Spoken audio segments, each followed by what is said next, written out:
আৰু আলফাৰ সমৰ্থনত ফেচবুকত পোষ্ট কৰি টিয়কত গ্ৰেপ্তাৰ হৈছে এজন যুৱক যোৰহাটৰ বিস্ফোৰণক লৈ ফেচবুকত আপডেট দিছিল এজাৰগুৰিৰ অৰিন্দম বৰাই নিখা নিজ বাসগৃহৰ পৰা যোৰহাট আৰক্ষীয়ে গ্ৰেপ্তাৰ কৰিছে অৰিন্দম বৰাই বিস্ফোৰণৰ ঘটনাক লৈ ফেচবুকত দিছিল আপত্তিজনক মন্তব্য 2 বছৰ পূৰ্বে আলফালৈ যোৱাৰ পথত নাগালেণ্ডত গ্ৰেপ্তাৰ হৈছিল অৰিন্দম বৰা পুনৰবাৰ জনাইছো যেটো যোৰহাটত যি বিস্ফোৰণৰ ঘটনা সংঘটিত কৰিছিল আলফাই সেই ঘটনা সন্দৰ্ভতে ফেচবুকত পোষ্ট কৰিছিল এজন যুৱকে আৰু টিয়কত সেই যুৱকজনক ইতিমধ্যে গ্ৰেপ্তাৰ কৰিছে আৰক্ষীয়ে যোৰহাটৰ বিস্ফোৰণক লৈ ফেচবুকত আপডেট দিছিল এজাৰগুৰিৰ অৰিন্দম বৰাই আৰু নিখা নিজ বাসগৃহৰ পৰা যোৰহাট আৰক্ষীয়ে ইতিমধ্যে গ্ৰেপ্তাৰ কৰিছে অৰিন্দম বৰাই বিস্ফোৰণৰ ঘটনাক লৈ ফেচবুকত দিছিল আপত্তিজনক মন্তব্য আৰু 2 বছৰ পূৰ্বে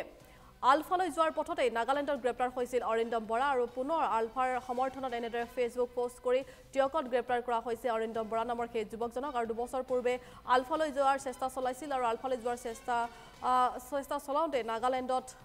গ্ৰেপ্তাৰ হৈছিল অৰিন্দম বৰা নামৰ এই যুৱকজন আৰু পুনৰ টিয়কত গ্ৰেপ্তাৰ কৰা হৈছে এই যুৱকজনক আলফাৰ সমৰ্থনতে এনেদৰে ফেচবুকত পোষ্ট কৰিছিল সেই যুৱকজনে যোৰহাটৰ যি বিস্ফোৰণ সংঘটিত হৈছিল সেই যোৰহাটৰ বিস্ফোৰণৰ সমৰ্থনত এনেদৰে আলফাৰ হৈ পোষ্ট কৰিছিল সেই যুৱকজনে তাৰ পৰিপ্ৰেক্ষিতত ইতিমধ্যে গ্ৰেপ্তাৰ কৰিছে আৰক্ষীয়ে নিখা নিজ বাসগৃহৰ পৰা যোৰহাট আৰক্ষীয়ে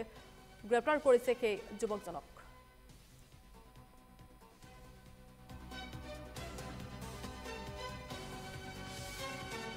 চাই 12:26 মানত টিয়ক থানাৰ ভাৰপ্ৰাপ্ত বিষয়া মহোদয় লগতে ছেকেণ্ড IC দীপাংকৰ দলে ডাঙৰীয়াৰ লগত এটা আৰক্ষী দলে গৈ মোৰ পুত্ৰ অৰিন্দম বৰাক পুলিচ উচ্চ বিষয়াই লগ কৰিব বুলি কথা পাতিব বুলি লৈ আহিছেগৈ এতিয়া সদ্যহতে এৰি দিয়া নাই ইতিমধ্যে মই থানালৈ আহি যোগাযোগ কৰাত তেখেতক অৰিন্দম বৰাক ছিনিয়ৰ লগ কৰিব বুলি লৈ গৈছে নিশ্চয় যোৰহাটলৈকে লৈ গৈছেগৈ গতিকে তাৰ পিছৰখিনি মই নাজানো তাৰপিছত তাক মই সুধিলত কৈছে যে যোৱাকালি হেৰিয়ত লিচুবাৰীত যিটো বোমা বিস্ফোৰণ সেই সম্পৰ্কত মোক সোধ-পোছ কৰিছে মই নাজানো বুলি কৈছোঁ আৰু কিছুমান মোবাইলৰ হেৰিটো চাইছে কিন্তু তাত একো পোৱা নাই বৰখাচী কথাটো সুধিছে যে বৰখাচী সেইটো পাইছে কি হয় মানে কি মেলে তেওঁ গোটেইখিনি কৈছোঁ বুলি কৈছে আৰু মই বিশেষ ভাঙি পাতি সোধা নাই এইকেইটা কথাকে মই গম পালোঁ ইতিমধ্যে যোৰহাটলৈ লৈ গৈছেগৈ এতিয়া